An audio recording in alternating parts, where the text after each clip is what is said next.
Hello guys! Luto tayo ng ating ulam. Mag-isa po tayo ng bawang, sibuyas. Hayaan lang po natin mag-transparent ang kulay ng ating sibuyas. Isunod po natin ang ating pork. Igisa lang po natin siya dyan sa bawang at sibuyas. Hayaan natin lumabas yung kanyang mantika.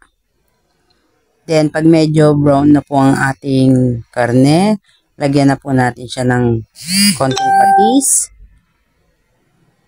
Yan, siguro nasa 2.5 pong kutsara yung nailagay ko dyan. Kasi, yung karne po natin dyan is 1.5 po. Medyo madami-dami. Yan, haluin lang po natin para yung lasa ng patis is para po kumapit sa ating karne.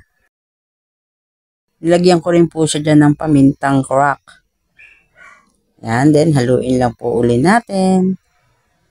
Lagyan din po natin ng tubig para mas madaling lumambot ang ating karne. Nasa 2.5 baso po ata yung inilagay ko dyan. Then kung kulang po yung tubig, dagdagan nyo na lang po. Yan, lubog lang po natin ang karne. Then tatakpan po natin siya dyan para kumulo.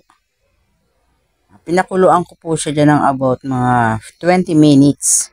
Then, medyo malambot na po yung karne dyan. Lagay na natin yung ating patatas. Para habang lumalambot pa ng bahagya ang ating karne is sumasabay na po ang paglambot ng ating patatas. Yan, cover. Then, after a minute, mga ilang minuto po, lagyan po natin siya ng konting tomato sauce.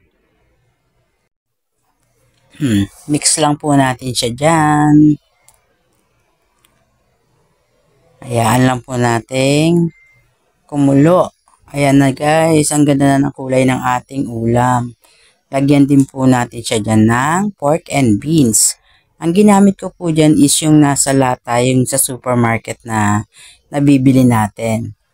Sabihin ko na rin po yung brand, yan po yung Hans Pork and Beans. Kasi masubok ko na po siya. At medyo matamis-tamis yung kanyang lasa. Naglagay rin po ako dyan ng bell pepper guys. Tsaka ng 1.5 tablespoon ng sugar.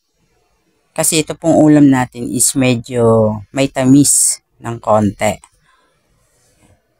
Na okay na po ating ingredients. Yan. Ang last po nating ilalagay is ang ating repolyo.